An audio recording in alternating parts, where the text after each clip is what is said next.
Welcome to RLCS Overtime, ladies and gentlemen, your one-stop shop for all things Rocket League eSports and RLCS. I'm your host, Wavepunk. I got a findable carpet and a Quinn Lobdell, two of my great friends. We just get to sit here and just talk about Rocket League for money. How awesome is that? It's so cool. Is it considered a one-stop shop if they have to come back like 26 times?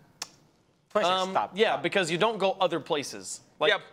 There's one-stop shops that you leave and you go home and then you come back to the one-stop shop. It's how we do everything But does that here. count though? It's like it's one stop in that one instance. But what if we're talking in the grand scheme of things? It's technically like a 30-stop shop. I think it's a convenience store of Rocket League info, right? You don't have to go anywhere else. You don't have to go to Home Depot of Rocket League and Walmart. I guess Walmart's a convenience store. Walmart's a one-stop shop. Yeah, You go there multiple especially if they times. have the pullback racers. Yeah, of course, absolutely. Get those pullback racers. Lots of fun stuff here. We're just going to talk about Rocket League stuff here for the first segment in the regional reevaluation. Okay, so we've had a whole other year of Rocket League, and we had always talked about how NA is trying to catch up to EU, right? And now we add OCE into the picture, and can they catch up to the big dogs in the West? And how do we feel now after watching Season 4 go down? How do we feel about the regions? How do they stack up against each other right now? How do we feel, Quinn? I feel that. I got you. Yeah, I want everyone to hate you in chat first, and then I'll say my No opinion. problem. I think that OCE and NA really made leaps and bounds. Kind of surprising, honestly, considering how hard everyone said that the difference was there, that EU was a much better region. I think at the very top of the game, EU is still a much stronger region. We saw Method and Gale Force kind of taking out any other team they played against. OCE, though, I think they've earned everybody's respect. Everyone needs to respect them, and NA as well. I mean, the one Europe has always struck out to me is just raw consistency. Overall, the teams that are at the top, they stay at the top. You don't have fluctuating. I mean, we had some wavering things with Gale Force, but then the moment we doubted them, it didn't matter, right? They were right back at it and in full force, and they literally just didn't lose. They were there at the World Finals. And what we also haven't really talked about is that the last two Worlds of them have been away. They've had to travel good portions across the world, and they still always end up more teams in the top 4, and then double European finals. Yeah, and they're still performing all the way. The last 3 finals here in the RLCS have been 2 European teams. We've only ever had 1 North American team in the top finals. Gale Force and Method have won, and they have been in the finals of the 2 biggest tournaments of the year here, and they continue to come out with these just dynamite performances as Gale Force takes the victory twice. That flip cancel was so cool. It was such a great, so nifty. Really, such a good play. Both these two teams, honestly, just to keep talking about it a little bit more, I think that Gale Force and Method are like on another level compared to any of the other Rocket League teams. When it comes to consistency, like you said, they just don't seem to have bad days, and when they do, it's not nearly as bad as the other teams that you'll see. But when you just go missing. When you look at North America, though, Cloud9, everybody pretty much unanimously has said there's a good chance Cloud9 is going to win this year. It was the first time that anyone had since season, no, not even season 1. It was the first LAN that anyone predicted North American team would win. True. Now, where you saw them falter was just raw experience. I think that a lot got to them as far as pressure is concerned, knowing there was so much on the line. It's tough, man. It was really, really hard. And you just didn't see them play the normal game. Not as much passing as you had normally seen. So obviously, as you said, like North America thinks making leaps and bounds. But again, it's just how well can you perform when you need to? And can you do that often? Can you do a lot? And I've always been a big advocate for the OCE region as a whole, just to kind of talk on that as well. Yeah. I think the OCE has been, they made probably the biggest improvement of any of the regions as far as especially when it regards to Chiefs, especially going up against NRG, taking out the North American dynasty, knocking them completely out of the tournament. Chiefs definitely showed that OCE has at least a champion. The question for me is the rest of the region, and does anyone else have anything close to what Chiefs has right now? I mean, that's kind of the biggest thing, right, Quinn? Right, yeah. Pale Horse, we saw some good things come out of them at the RLCS, but I felt like the pressure for them, it was just too much for them to really feel comfortable and play the type of gameplay that they normally play. I talked with the Chiefs actually before all the series went down, and they were telling me that they thought Pale Horse really had a chance to take out just about any European team there. They said that during scrims against Market, for instance, they were winning 7-2 in scrims, Pale Horse versus Market. So I think this stage kind of got them a little bit. We haven't really seen other OCE teams with as much practice as Chiefs. They're the first team to make it out here along with Jam Gaming. And they've made so many lands over in Australia that they've won. They have easily the most practice out of probably any Rocket League team across any region. Yeah, and everything the OCE does are on LAN. Like they do a lot of tournaments and championships, and they're always on LAN. So they have a lot of that experience of playing live and playing with your teammates. I mean, a lot of times, LANs, especially the RLCS LAN, but now that we have DreamHacks and a lot more events that are going on, these people had never sat next to their teammates before. Like they'd never like even just been able to do a fist bump when they got a goal. So that's always a really big thing for these players of like, I've talked to you for months and now we finally meet. So that also, I think, adds like, it's just like one more layer of things. Even though it's super tiny, just that extra layer of like, I'm already stressed, I already want to play, I'm already getting used to you guys. Like so many things to stack on top of each other. Yeah, and I think you look at Jam last year and Pale Horse this year, both losing 2 series and dropping out, and it's hard to like look at that and understand like what does that mean. But when you look at the Chiefs, formerly Alpha Sydney, they've both series they've lost 2. They've won 1 series. That's one match at some point during the World Championships. But last year was against Denial. This one against NRG, and their other 2 were G2 and Cloud9. Significantly tighter competition for them to have to deal with here, and the worst they did was go 4 games against Cloud9, and 2 of those were in overtime. So crazy series there from OCE. And talking about OCE, one of the players everyone likes to talk about, Torsas, one of the best, probably, I think he's easy to say right now, he's the best KBM player in the pro scene. And that brings up the question people are always talking to us about, and we have extra time to talk about it, so let's talk about it now. KBM versus controller. Torsas making the name and making the case that you don't have to play with a controller to be good at Rocket League. Right, Torsas is, I mean, he said it himself. He hates being known as the keyboard mouse player. He thinks that there's no difference fundamentally between controller and keyboard mouse at the very highest level. And I don't know if I would come. I think I would agree with you, or agree with Torsas on the fact that any player at the highest level of competition, if they have the same amount of practice on keyboard and mouse versus controller, I think that they can accomplish the same things. I think it's the journey to the top is where you're going to have a lot of struggle. We talk about the big differences, really. Sounds has done a great job kind of bringing, the controller experience a lot closer to keyboard and mouse with settings and options. But really, the main thing is the thumbstick. Yeah. Right? The thumbstick, just being able to have more nuanced controls, finer, directional inputs. It's not always as consistent, which is where I think keyboard mouse has a advantage. You said nuance. Like the controller, the stick is much more nuanced. You could have much more gradual degrees of input, but that also introduces significantly more room for error. It's more. It's less consistent. It's less. The way that their kickoffs. Generally, kickoffs are completely. Which kickoffs are difficult for you is completely different on KBM versus controller, just because of the things you have to do. And the interesting thing for me, anytime I try to play on keyboard, the thing that throws me off is that the forward and backwards are gas and brake, right? And whenever you jump, then they also become input in your direction. So you have to learn to jump to let off the gas, which is a thing in Rocket League on a controller. You can sit there and just hold down gas the whole time, Well, I mean, I think it's really interesting because when you talk about the nuance, there's like the pros and cons, right? It's like, well, I can move a lot slater with my stick, but if I need to get quicker, there's going to be like a little bit of, I have to flick. Whereas in keyboard, if I need to turn as fast as possible, I am now turning as fast as possible. Same with air rotations, right? It's exactly the case, and that's why kickoffs, I think, on keyboard and mouse are a lot easier when you're learning, because a lot of times what happens with a kickoff is that you actually have to orient your car in relationship to the ball without actually having it on ball cam necessarily, or you might flip halfway through your kickoff. And that becomes a lot easier to replicate on keyboard and mouse as opposed to controller. Essentially, it doesn't matter. Yeah. No, if you're good, you're going to be good. It's the same thing as cars, which we always talked about.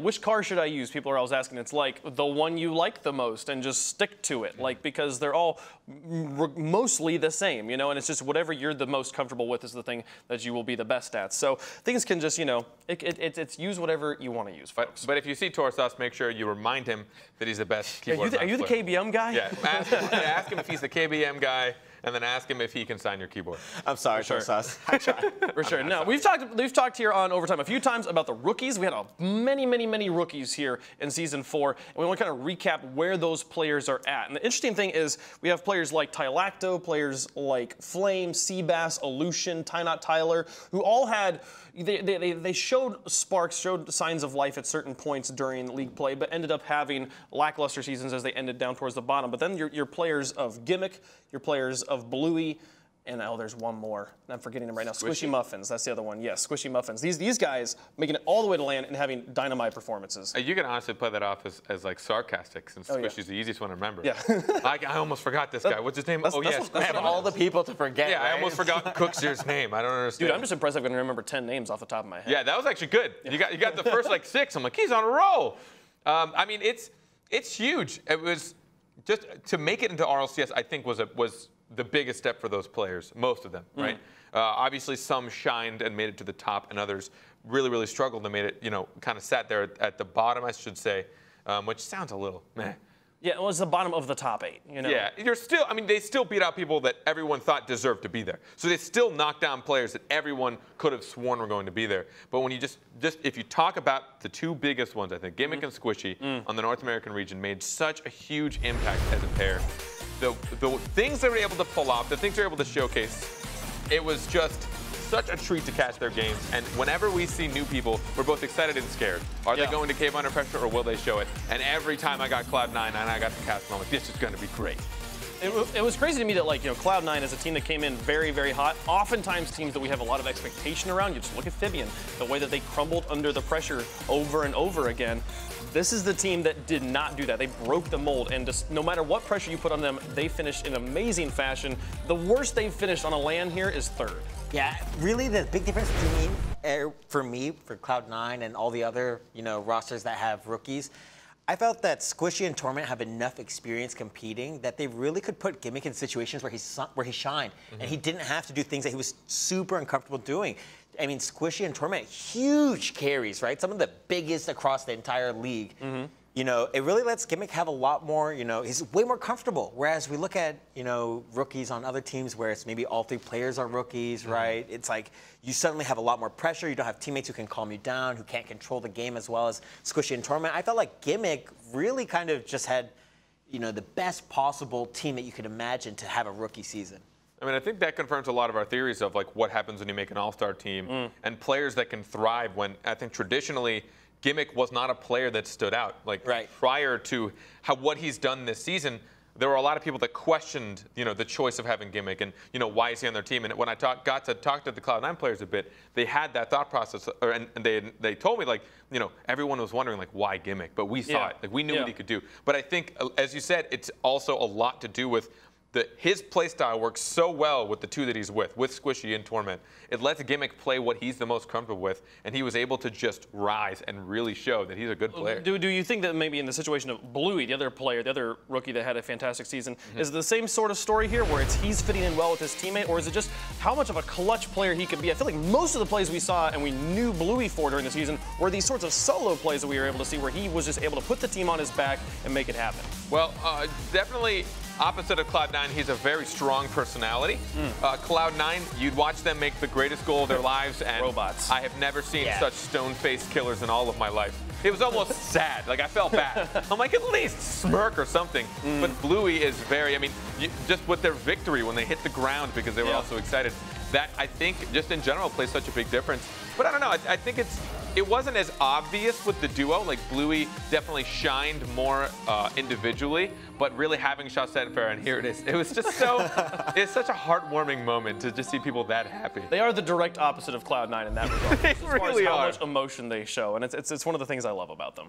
But, I mean, really just to kind of sum it all up, I think that, like, the experience coming from Torment and Squishy, having already been through a season where they already lost. They were like on Iris, where they've seen the worst kind of thing happen. They're just like, whatever, Gimmick, we'll do, you know, all the crazy stuff, right? Just you focus on your game, which I think is shooting for Gimmick at least, right? Like, that's all he had to focus on was just making sure he hit shots. And, like, when you see, like, when a player gets put in their element, you see what can happen. Like, MVP, right? Yeah. So that does it for the rookie roundup there. Now, moving over, before the LAN, we did predictions on how we thought things were going to go. And we said we'd come back and touch on them again, so now it's time to eat our lumps for some of us and for some of us to celebrate because, you know, predictions are fun, and it's always fun to, like, get on people for when they messed up. So we made a prediction of the Dark Horse team, the team that we thought was that everyone wasn't expecting to do well, but that we thought were going to do well.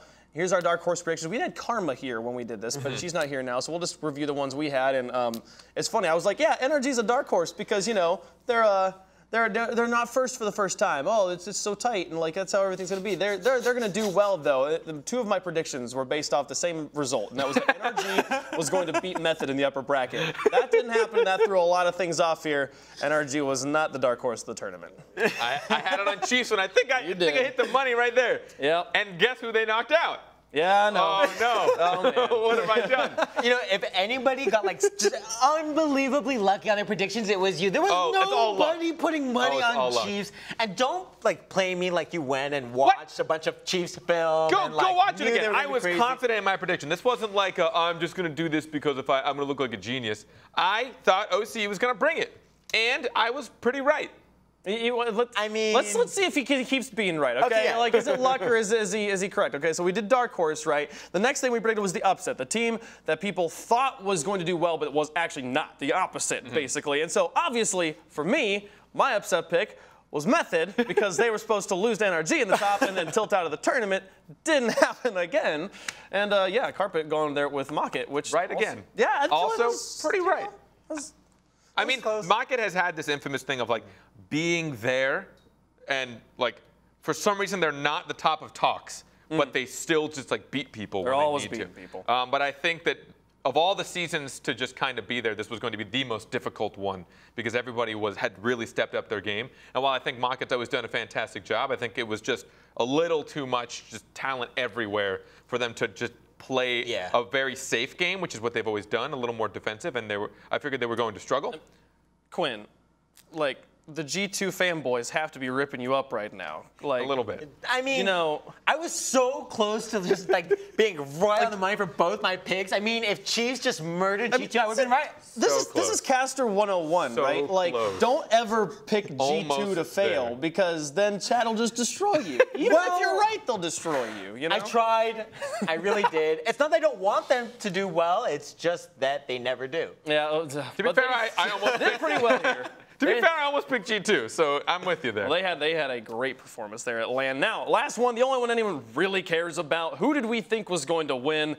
Fun fact, the only caster across anywhere who actually got it right was Gibbs. So none of us actually got it correct, but Carpet was the closest.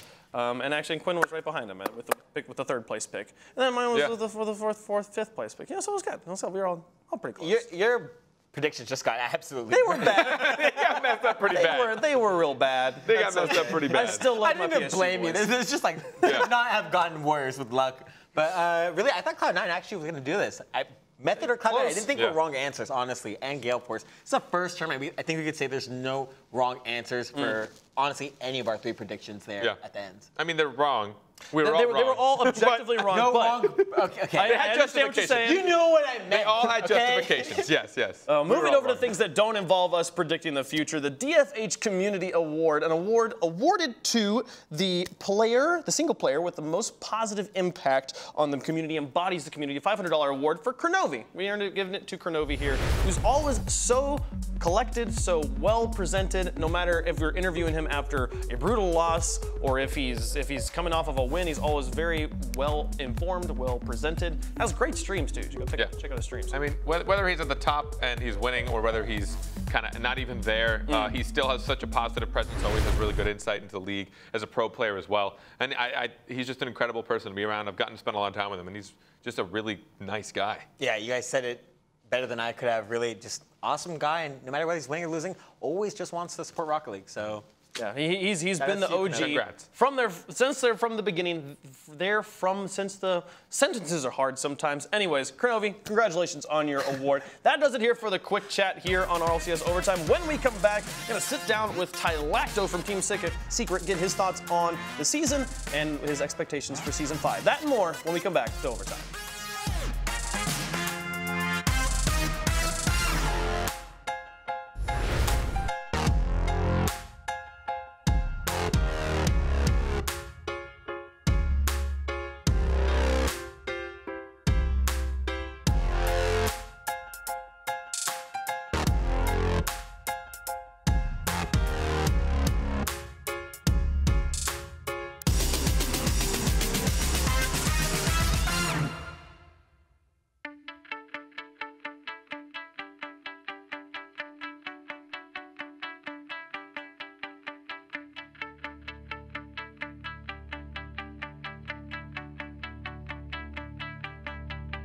Dancing in the shadows, waiting for new light, being with you, and this new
Welcome back to RLCS Overtime, ladies and gentlemen. One of my favorite parts about this show is that we get to talk to the players and pick their brains about how they feel about RLCS, how they feel about Rocket League. And today, we've got one of the players from Team Secret that we got to see debut here in Season 4. Tylacto is here. Tylacto joining us from university, from his dorm room, it looks like. How you doing, man? I'm doing all right. How you doing? I'm doing pretty good. Thanks for taking the time to talk to us. Always the first question I ask people whenever they're here on Overtime is, how did you get into Rocket League? It's a pretty good story. I was I was just staying the night at one of my friends. It was like the Christmas holidays because Rocket League came out in like the July, August sort of time of 2015. Yeah. 15. And I didn't know anything about the game. And come 2016, me and my friend, his name's DeAndre, cool guy, pretty cool name, and we found a game on PlayStation. And you're guessing it could have been Rocket League. No, we found Supersonic Acrobatic Rocket Power Battle Cars only like 7 or 8 years late.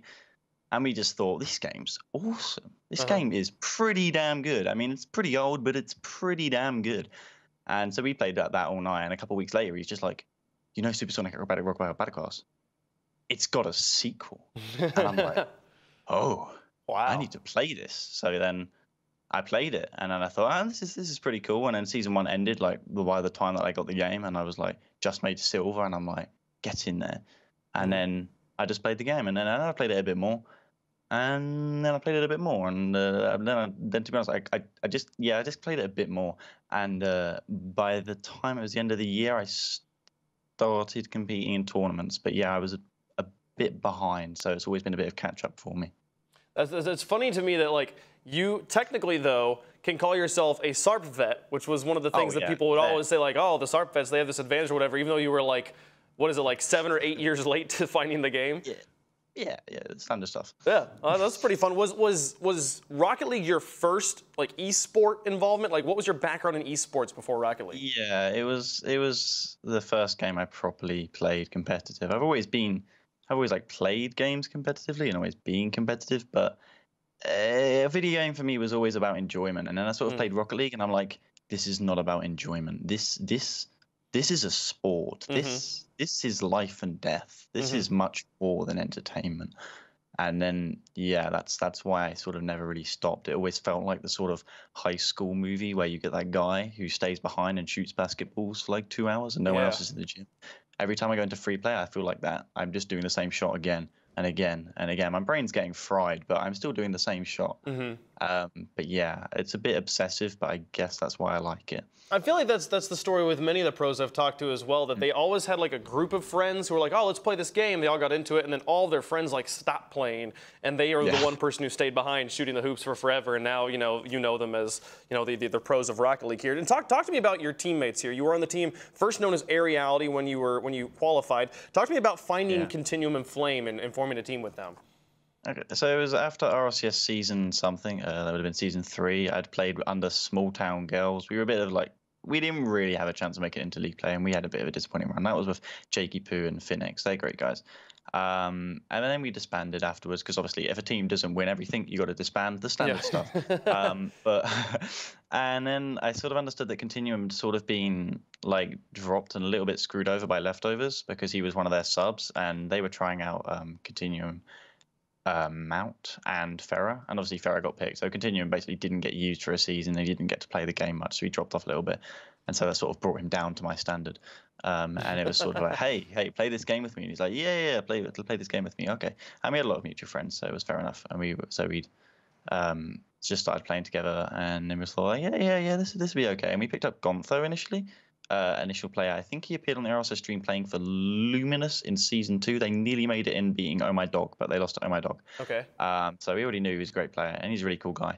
And we played with him for a couple months. We got into the sort of top 10 teams in the EU, and we're looking like, yeah, this is looking pretty solid. And then we realized, I think it was the Gontho might struggle to play the qualifiers. It was something like that. Either way, he ended up going to live in a medical center. It was quite unlucky because he's such a cool guy, and he's doing all right now. That's what matters. So we ended up having to find a new third, and then we're like, we kind of liked Gontho. We called him Gingon. Got to call him Gingon. That's a much better name. It was sort of like, well, who are we going to replace him with? And then we sort of like, I don't really know who we're going to replace him with. And we tried out a few people, and then we ended up playing with Flame because we're like, oh, no one's really played with like Flame was still quite unknown at that time. We're like, you can hit the ball. Okay, we got someone who can hit the ball. That's kind of good. And then we realized, and then we just started playing, and we're like, yeah, this is good. Yeah, this will work. So we just started playing, and then it was good. I think if you spend too much time waiting for the perfect third, I think you'll be waiting your whole life. And it wasn't a perfect fit initially, and maybe it still isn't a perfect fit now. But we worked on it, and it worked, and we played a lot. And for sure. Well, you've definitely made it work to some degree. I mean, you guys qualifying in to Season 4 of RLCS. And just take me back to the beginning of the season. Walk me through the qualifiers from y'all's perspective, because you weren't a team that like anyone was like really paying attention to too closely here. But that game against Leftovers was crazy. How was it from your perspective? Yeah, it was a long day. It started like 11 a.m. and we were going through upper bracket. We had a pretty scary run against SAR, that's like Charging Dingle, Money Talking Packer, and we dropped game 1 and we were like 3-0 down in game 2 with like a minute to go, and I scored like 4 goals. It was kind of lucky, and we ended up taking that series. We took the series against Epsilon, and that meant we were safely in RLRS. So we're like, okay, we've sort of lived up to expectations. Now let's just screw someone over. And we played against Gale Force, and we're like, yeah, we're gonna get. Okay, never mind, we lost to Gale Force. And so then we went down to lower bracket, and then we went against Inspiration. That was Sebadam. I think playing at the time was Flakes and Ocelon or Louty. No, I think it wasn't Ocelon, it was Louty. And we went 2 games down against them because we just felt like we might as well make it difficult. So then we reverse swept them, and it was like, okay, we're in another stream game. We're playing Leftovers, and we knew that if bracket went as predicted, which that was the like predicted bracket, then we'd be playing Leftovers. We'd actually been playing them the night before, and before leading up to RLCS, Leftovers were in really poor form. Considering the quality of the players, they've been playing very poorly. So we're like, okay, we fancy our chances. We scrimmed them the night before. I think we won 6-4 in games, and we're like, okay, we should win this. And because the quality of I don't know, they just weren't playing very well as a team. And so then, we had pretty close games on stream, and we're sort of just like physically shaking whilst you're holding your controller, and you're like, okay. And then it kind of tense, and it goes to overtime, and I sort of score the winner in overtime. And it's like, okay, it's game 1, and then he sort of goes to game 2, and then I score the winner overtime. I was like, okay, that's game 2. Okay, we know we're going to get reverse swept now, and we figured we make it really entertaining for the fans. So we think, we'll make it think it's going to be a Leftovers reverse sweep. So we let them get 2 games. But bear in mind that at the end of game 2, my dad came into my room and was shouting at me, telling me that he's going to turn off the internet, and I was like, that's really good. So I basically had to be silent for the next 2 games, and I don't know. I'm pretty sure he like took the wire of the internet and started wiggling it around, because if you check the scoreboard at the end of game 4, I had about 140 ping, which was kind of fun. And I'm like, looks like we've lost this then. And we go 1-0 down in game 5, and it's like, yep, I guess we've lost this then. And then I score, and then it's like 1-1, and then Flame scores, and it's like 2-1. I'm like, oh my goodness, we might not lose this. And then they equalize, and it's like, okay, yeah, we lost this. And then we're like, hang on a minute, no, let's make it really entertaining. Let's take it 6 minutes of overtime. I mean, if you watch that back, I've watched it back quite a few times. It was just like the most like scared gameplay you'll ever see from both teams, because Leftovers like, we can't lose this. Everyone will murder us for this, and we're like, we can't lose this because we should win this, because we were the team in much better form. And it was like, in our heads, we knew that we should win it, and it just put pressure on us. I made a save where I had 0 boost, and I jumped from the inside of the goal. Don't know what made me do that, but I just did.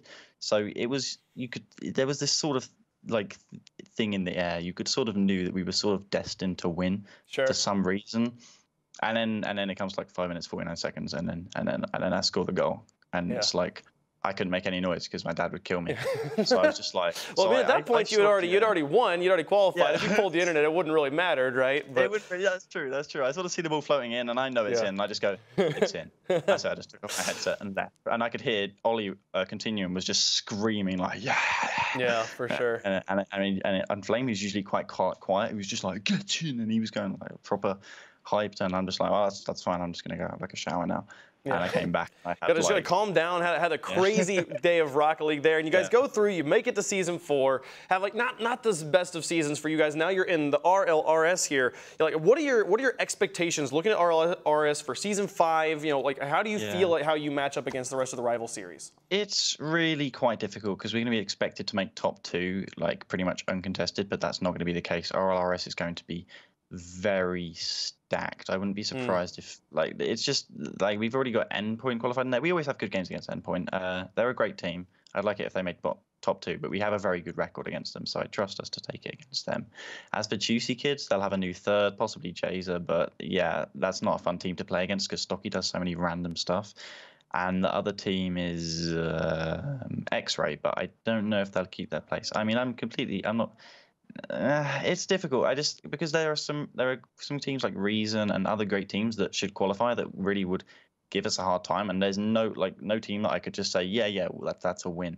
I mean, last season, pretty crazy teams made it in, like Soul Gaming and Golden Hawks, and then by the end of the season, teams were like, okay, yeah, that's a win when you go against them. And this is going to be a very scary season. That's what it's going to be. For sure. And you're having to play from uni here for the first time. How are you feeling you're going to have to balance the two between the university and your professional Rocket League career?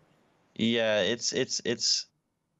I just basically play whenever I can, and I don't really know when that's going to be. It makes finding practices kind of hard, but I mean, I usually tend to know that I'm going to get the evenings, but it just depends how much work I have to do. I sort of just have to. I'll schedule like a practice like maybe 7:30 in the evening, and then I get to like 7:20. I'm like, yeah, I've got this pile of physics, and it's like, and let me just push this to the side, and it's just like pushing with all my might, all my pile of papers.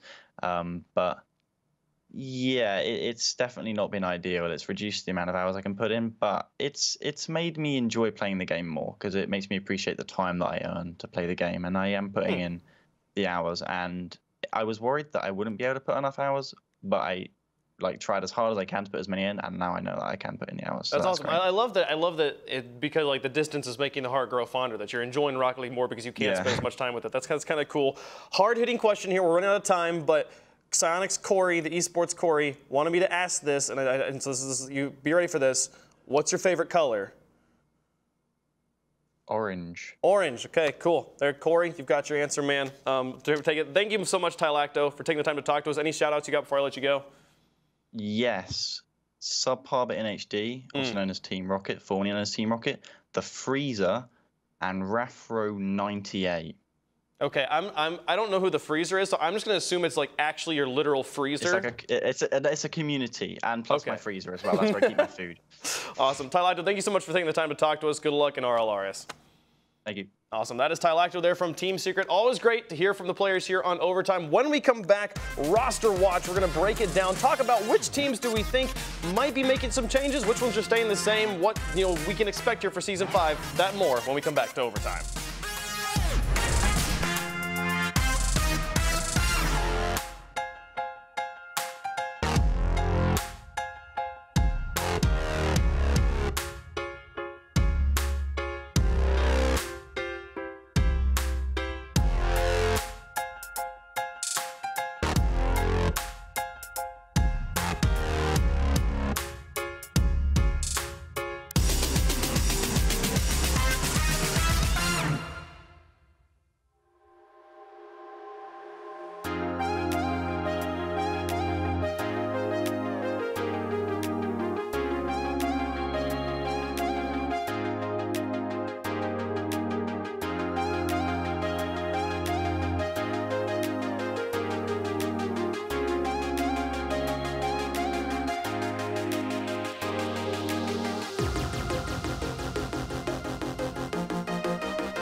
Welcome back to Overtime. We're going to talk about some rosters now. It was great to talk to Tylacto. He's a very, very chatty man. I thought you were going to do a poem.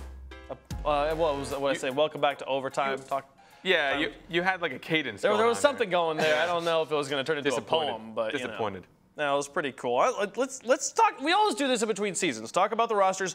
Where do we think changes are going to happen? One of the critical things about the way it's set up now is you can only change one player if you want to keep your spot in league play. So we won't see rosters of Flipside Tactics, who didn't have a great season. Maybe they want to make some changes here, right? They're not going to just split up, because they still have their spot in league play. But they might change out one player.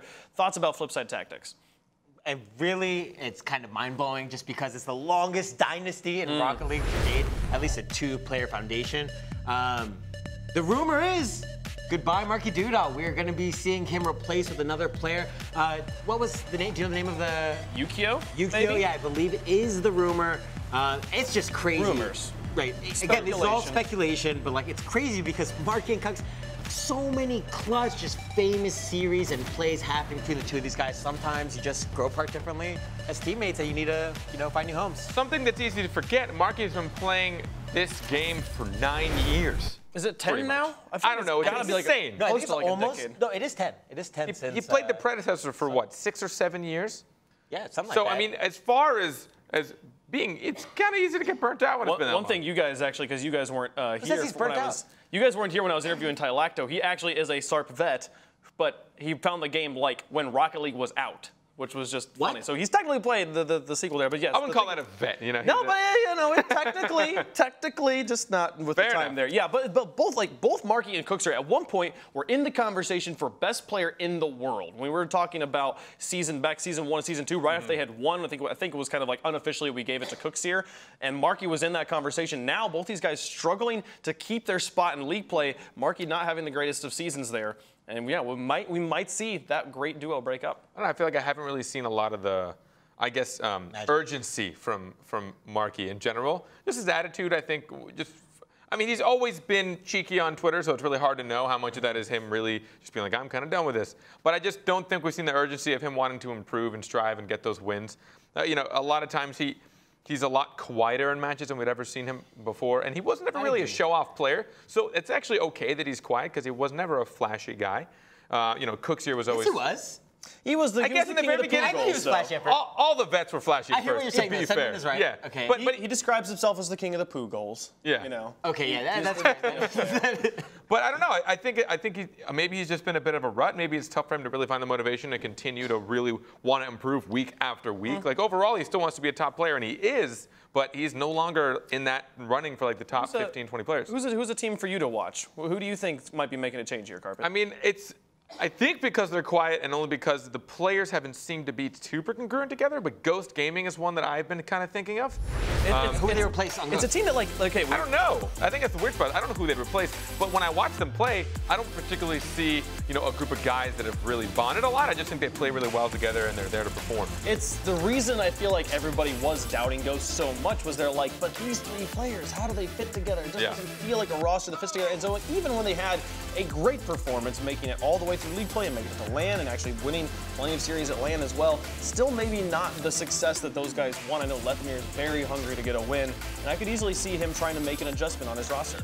Yeah. Or maybe he finds another team. He's probably one of the most competitive people in the Rocket League community. So to see Lethamir make a change to the team, or even for his own, choices where he's gonna go, I would not be surprised at all to see that happen. Yeah, I mean, I think they have had a good enough performance that if they stuck together, it'd be totally fine. They'd still do well. They had a pretty good performance. But I can see them thinking hey, maybe one minor change, because overall their play styles were kind of wonky as far as watching them perform together, which is what made them a little bit off meta, because they did just slightly weird things to make themselves fit. Yeah, but it's like jamming the puzzle piece and we're gonna make it work, and it's gonna work. But they got to land, so obviously it worked. I think really specifically though, playing with Classics, I know that he's kind of like a name that's getting thrown around, and you were telling me that it might be somewhere around. It could be honestly any of these players. Yeah. Classics is someone who could be hard to play with.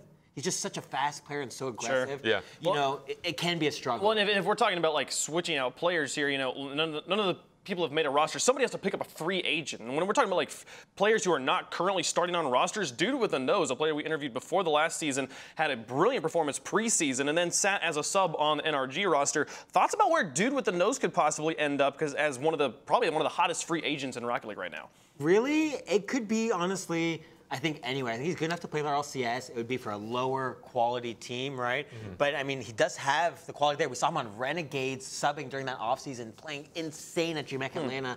I think he would probably go to an RLRS team, someone like Fabian, who just wants to kind of get one more player and guarantee that RLCS spot. I mean, we heard him say, in his interview, he thought he would rather be a sub and be associated with a larger team and like allow the opportunities to show up. You think there's any chance NRG with their lower performance? Huge mistake. I could not. You think there's any chance they bring him up as a starter? I don't think so. I don't think. I mean, who would they replace? I think that NRG might want to make some changes. I'm not saying that that's not the case, but I don't know if they replace him with Dude with the Nose. He is an incredible player, but all three of the players on NRG are stars. Yeah.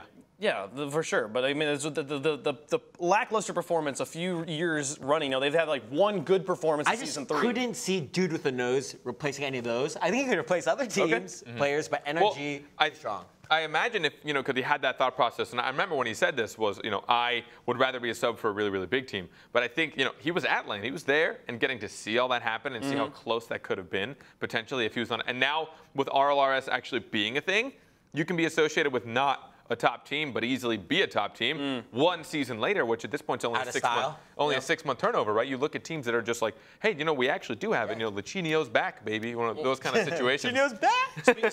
Speaking of teams that we thought were doing well and then kind of maybe cooled off a little bit, FlyQuest, who started off with a great beginning to the season, not necessarily showing up near the end of league play. And was there maybe a chance that FlyQuest wants to make an adjustment here on their roster?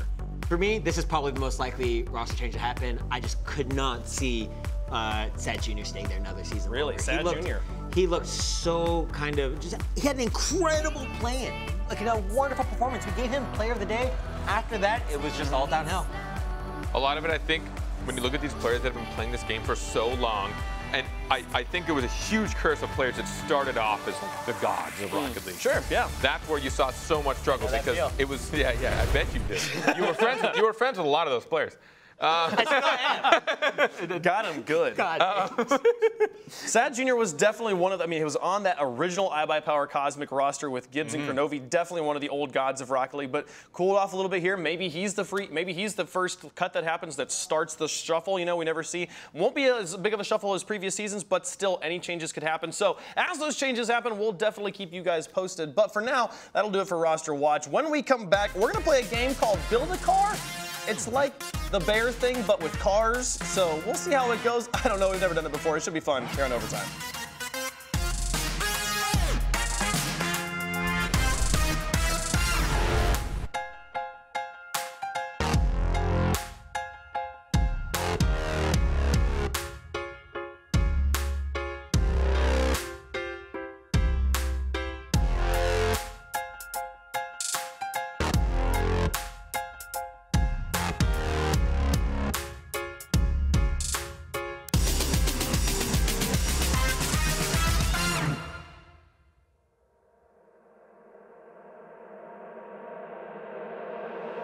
Solar eclipses.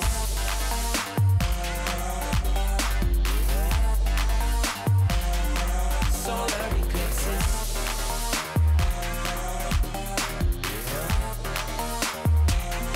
Solar eclipses. Caught up in your gravity, always end up lost in your wake. Intoxicated, maybe we can start again. Caught up in your gravity, always end up lost in your wake. Intoxicated, maybe we can start again.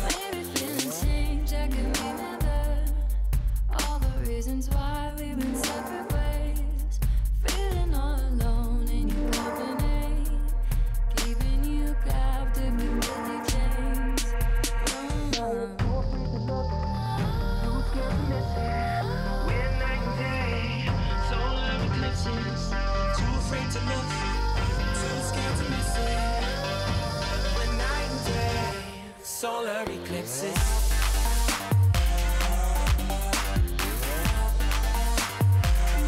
Solar eclipses.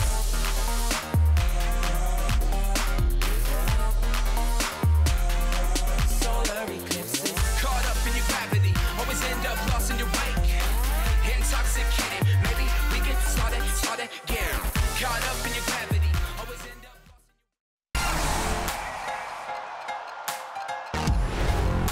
man, welcome back to Overtime, folks. It's going to be a lot of fun. I don't know how this is going to work, but it's going to be great because we've never done it before. We always are inventing new games and then playing them once and then being done. That's just like how we do it here. If we do it enough times, we'll get like the really good ones that we'll recur those. Maybe we okay, so this is build a car, okay, where everybody has picked 3 serious things, like some players like you pick things from different players. Okay, I'm assuming you couldn't pick from the same player. A skill. So a skill, like Fireburners 50/50s or something, right? Okay, and you pick 3 of those, and then you pick 1 that's just kind of fun, bonus, like flashy something or other, and then we're gonna all say the 3 we did, and then we're gonna argue over who got the best one, and that's gonna be the game. So it's gonna be great.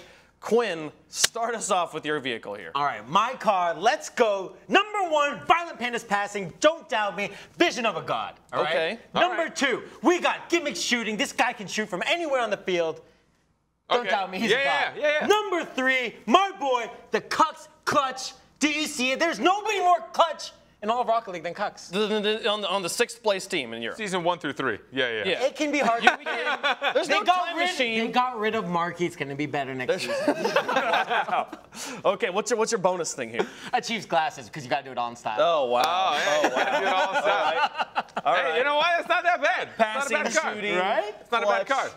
It's not bad. Yeah. I want to hear a better one. You made a mistake. You made a balanced team or a balanced card. Oh. I'm all about the flash, all about the win. Oh, right? okay. Squishy ceiling shots. You gotta have the Squishy? Squishy. Squishy ceiling It's shots. a lot cooler when you say it like that. Yeah, squishy ceiling shots, right? I mean, honestly, one of the best shots in the world. That's on my car. All right. Okay. We got that. Okay.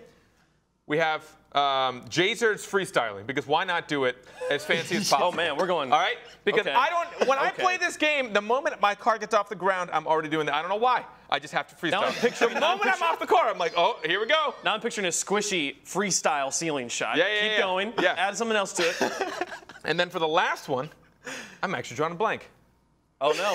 What is it? What is it? I'm losing. Dapper's dribbling. Because if you're going to be good in the air, you must be good on the ground. I'm sorry, I was too caught up in this fancy freestyle So ceiling is it shot. freestyle dribbling now? Yeah, it's a see freestyle that. dribbling This is ceiling actually shot. how you try and play. So Whenever we play ranked, this is actually how you try and play. This is what I try and do. This is exactly how I try and play the game. But then I'm not just do I want to be the best, but I want to be the funniest. You can't have the best car without Sebadam's interviews. Sebadam had the best interview we've ever seen. You thought Sebadams were better than Doomsies? Sebadam started it. Doomsy copied Sebadam. He did it Doomsy was better. season 1. He did a So better was one. Sebadam. They were both season 1. Okay, you're right. Yeah. Sebadams was okay. To be fair, yes, Doomsy was great, but I think Sebadams was like that iconic pulling out the sheets of the bag. It was great. That was pretty I agree with you a little bit here, okay? But if you want to hear a real car, you want to see a real car here? Okay, let's start with Devo's defense. This guy set the record for saves in a game and then broke it and set it again. So that guy's monstrous. Okay. And have his defense.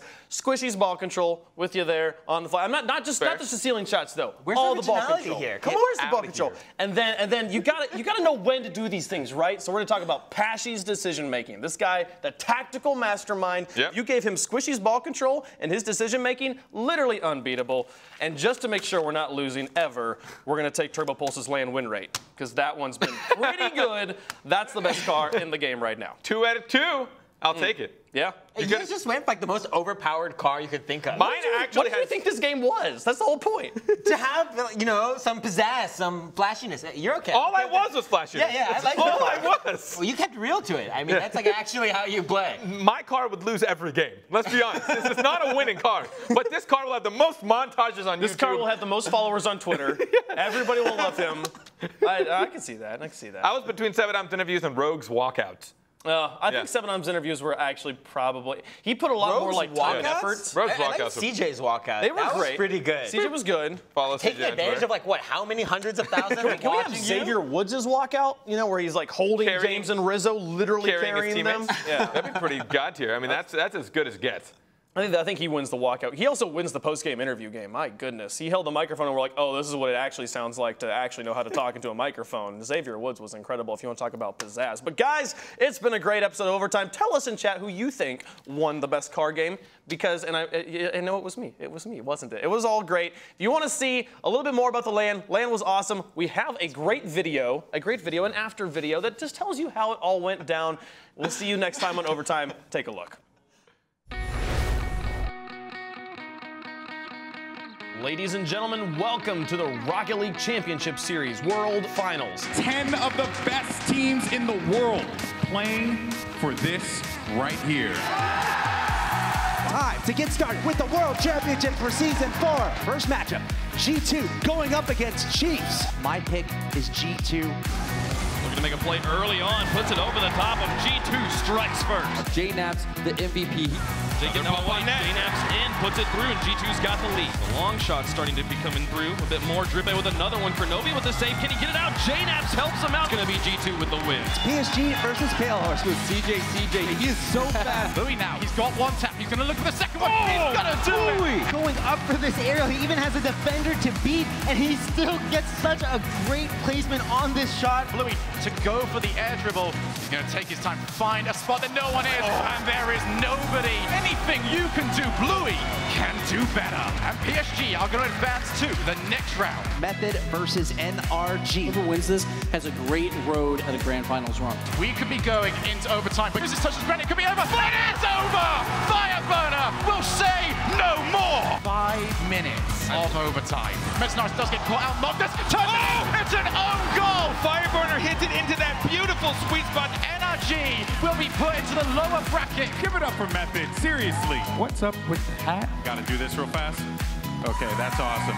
PSG Cloud9 matchup, a battle of the Titans. We've already had one overtime go to 5 minutes. Pharaoh, though, put it through, and PSG stays alive finally in 5 games. You just watch them celebrate.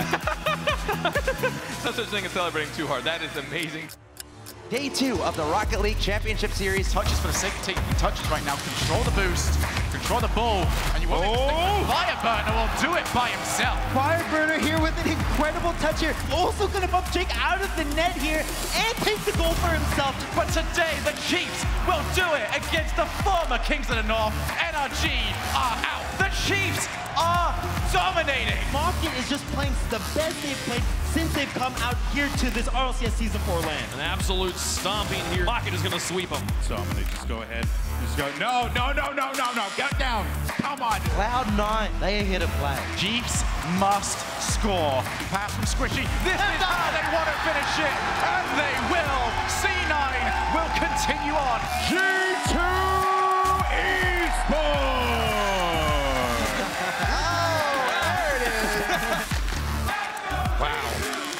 I know. The crowd plays a huge role at really any major event. Whenever you score a goal, whenever you hit something crazy, you hear this roar. You can feel it in your chest. When you're a player and you know that you're causing everybody to just get up out of their seat, that lights a fire inside you to play even better. This is the ultimate test for G2. J-Naps dropping shot. G2's up. It's got to be one of the best passes I've seen. J-Naps backwards off the side, right onto the hood of Rizzo. He didn't even have to try. We're going all the way, baby. Look at the Rizzo dances. Days 1 and 2 in the books, and all that's left, folks, is Championship Sunday. G2 Cloud9, an iconic matchup. This is an incredibly important match. North America versus North America. Counterattack. He plays it down. Squishy's there, puts it back in. What an angle from Squishy as Cloud9 takes the lead. We have 3 teams left in our World Championship event. Method, Gale Force, and Cloud9. Gale Force versus Method. Method is the best team in Europe, while Gale Force has the best players. By remaining 2 goals is the difference. Method needs to find their finish. That will be one of them.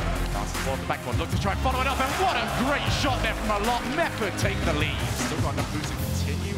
Offensive pressure, 1 touch, then to the double. How is K-Dot this good?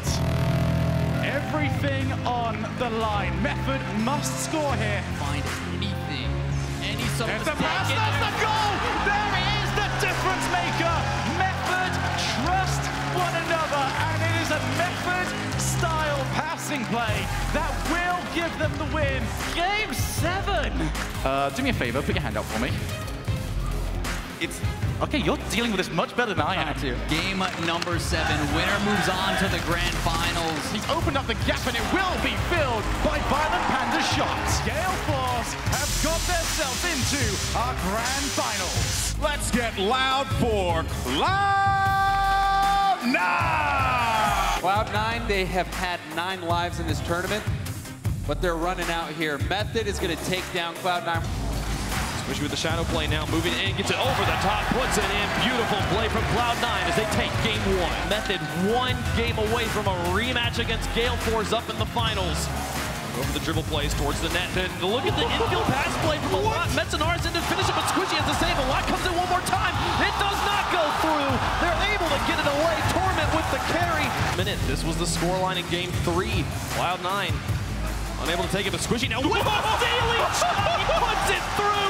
He's been going for this stuff all season, and he pulls it off here in the most clutch moments. The player to invent the shot himself is able to get the delayed front flip. And if you look over at Squishy on the stage, he's still just stone cold killer. Opposite 0, a lot with a shot. Squishy tries to get there, but it's not going to happen. Tie game. Squishy, Torment falling back. He'll get the stop, but is it enough? Metzenars ends up onto the backboard a lot. Airport drops it down. Method, they will face Gale Force in the grand final. The Season 4 World Champions. Can you do it? Easy. Easy. Much love. Gale Force eSports going up against Method. I need to hear you get loud right now. The last match of the season. Gale Force is good. They're really good. But Method has shown time and time again that when you put in hard work and dedication, they can do it. It's time to crown a world champion. Ladies and gentlemen, game 1. Single touch has purpose. 90 seconds remaining. Gale Force have had control for the most part. Here comes Kato with the double tap. And that control will be converted into the first goal. Let's get to the corner. Method still trailing by 2. Now they trail by 3.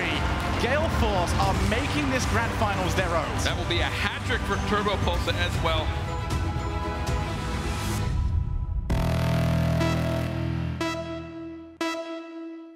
One goal separating Gale Force from that trophy. Cruciating overtime. You can tell how much both of these teams want it. That reaps. Now 2 players caught by the side. Metzenars can't get there. K-Dot wins. Turbo Pulsa, the world's best substitute last season. And look at them. They are so pleased with one another. Ladies and gentlemen, your world champions, Gale Force eSports. Now, they can call themselves the best.